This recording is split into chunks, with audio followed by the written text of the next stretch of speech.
రాయలసీమ ప్రాంతానికి చెందిన ముఖ్యమంత్రి చంద్రబాబుకు రాయలసీమ జిల్లాలపై ఎందుకు అంత వివక్ష అర్థం కావడం లేదని కర్నూలు జిల్లా ఆలూరు నియోజకవర్గం వైసీపీ ఎమ్మెల్యే బూసిని విరూపాక్ష అన్నారు. ఈ మేరకు ఆలూరులో ఆర్ఎన్పి అతిథి గృహంలో ఆయన మీడియా సమావేశంలో మాట్లాడారు. రాష్ట్రంలో కూటమి ప్రభుత్వం అధికారంలోకి వచ్చాక రాజధాని అమరావతి నిర్మాణంపై తన దృష్టి అంతా సారించారే తప్ప రాయలసీమ ప్రాంతాన్ని ఏమాత్రం పట్టించుకోలేదని విచారం వ్యక్తం చేశారు. పోతిరెడ్డిపాడు ప్రాజెక్టు పనులు ఆగిపోయాయని, అసెంబ్లీలో తెలంగాణ ముఖ్యమంత్రి రేవంత్ రెడ్డి చేసిన వ్యాఖ్యలను ఆంధ్రప్రదేశ్ చెందిన ఒక్క మంత్రి కూడా ఖండించిన పాపాన పోలేదన్నారు. అందుకే ఈ నెల 5వ తేదీన చెలో పోతిరెడ్డిపాడు ప్రాజెక్టు కార్యక్రమాన్ని నిర్వహించి తలపెట్టామన్నారు. ఈ కార్యక్రమాన్ని ప్రతి ఒక్కరూ విజయవంతం చేయాలని ఆయన ఈ సందర్భంగా కోరారు.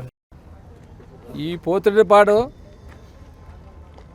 ఎందుకంటే మన రాయలసీమ జిల్లాలకి పోతిరెడ్డిపాడు నుంచి మన జగన్మోహన్ రెడ్డి గారు ఆయన ముఖ్యమంత్రి ఉన్న ఆయనలోన మన రాయలసీమకి నీళ్లు రావనే విధంగా నెల్లూరు జిల్లా అయితేనేమి, కడప అయితేనేమి, కర్నూలు అయితేనేమి, అదేవిధంగా మన నంద్యాల జిల్లా అయితే అన్నిటికీ చాలా నీళ్లు ఉపయోగపడతాయనే విధంగా జగన్మోహన్ రెడ్డి గారు, ఎందుకంటే ఆయన రాయలసీమ అంటే ఆయనకి చాలా ముఖ్యం. ఎందుకంటే మన రాయలసీమ వ్యక్తి కాబట్టి. అదే చంద్రబాబు నాయుడు గారు ఆయన కానీ రాయలసీమ వ్యక్తి అయినా కానీ మన రాయలసీమ మీద ఆయనకి ఏం ప్రేమ లేదు.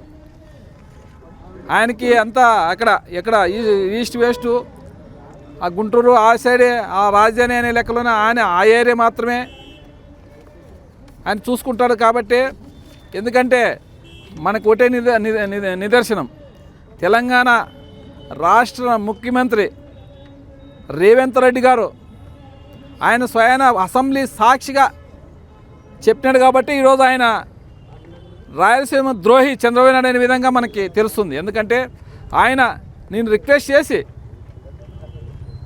చంద్రబాబు నాయుడిని ఆ ఎత్తిపోతల మన పోతిరెడ్డిపాడు పనులు ఆపినాననే విధంగా ఆయన స్వయన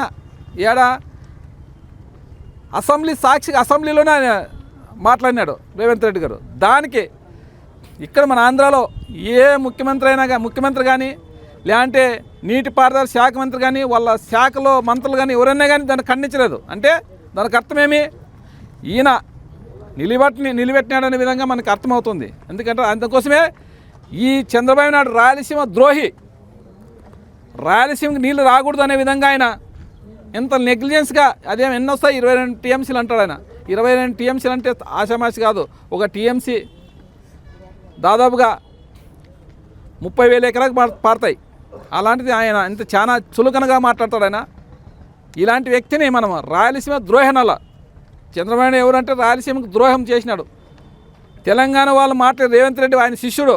ఎందుకంటే మనం చూసినాం నోటుకున్నట్టు కేసులోన ఆయన శిష్యుడు ఆయన. అందుకోసమే రాయలసీమకి అన్యాయం చేయాలనే విధంగా, తెలంగాణకి న్యాయం చేయాలనే విధంగా ఈరోజు చంద్రబాబు నాయుడు మన రాయలసీమకి అన్యాయంగా ఏమీ లేదు. ఇప్పుడు అక్కడ జగన్మోహన్ రెడ్డి దాదాపుగా 80% పనులు అయిపోయినా 20% పనులు ఉండేది. అవి ఆ 20% పనులు అయిపోతే మన మూగిని ఎత్తిపోసుకునేదే. ఎందుకంటే తెలంగాణ వాళ్ళు మెత్తనక 800 అడుగుల లోతులోనే వాళ్ళు ఎత్తిపోసుకుంటున్నారు. దాన్ని మనం ఇప్పుడు ఇది కానీ మన పోతిరెడ్డిపాడు దగ్గర మోటార్లు పంపులు పెట్టి 800 అడుగులు వస్తే మనం కానీ ఎత్తిపోసుకునేకి ఉంది. మనల్ని కానీ నీళ్లు పారుదల చేసే విధంగా జగన్మోహన్ రెడ్డి గారు చేసింటే ఈరోజు ఈ చంద్రబాబు నాయుడు దాన్ని ఆపేసి అక్కడ తెలంగాణకి అమ్ముడు పోయినాడు తెలియదు, ఎంతకు అమ్ముడు పోయినా మనకు తెలియదు. కాబట్టి ఈరోజు మనము 5వ తారీఖు చెలో పోతిరెడ్డిపాడు అనే విధంగా ప్రోగ్రాం పెట్టినాను. మనంతా రాయలసీమ ప్రజలంతా అందరూ కలిసి రాయలసీమకి పోతిరెడ్డిపాడు దగ్గర పోయి అక్కడ ఈ చంద్రబాబు నాయుడుది ఈ సీమకు ద్రోహం చేసిన చంద్రబాబు నాయుడిని ఖచ్చితంగా మనం అందరూ కలిసి ఈయన సీమ ద్రోహి అనే విధంగా ప్రజల్లోకి తీసుకోవాలనే విధంగా ఈరోజు మనం ఖచ్చితంగా అందరూ మన నాయకులైతేనేమి, కార్యకర్తలైతేనేమి అందరూ కలిసి ఈ రాయలసీమకి అన్యాయం చేసిననే విధంగా మనము ప్రజల్లోకి తీసుకోవాలనే విధంగా ఈరోజు మీ అందరి సమక్షంలో నేను కోరుకుంటున్నాను.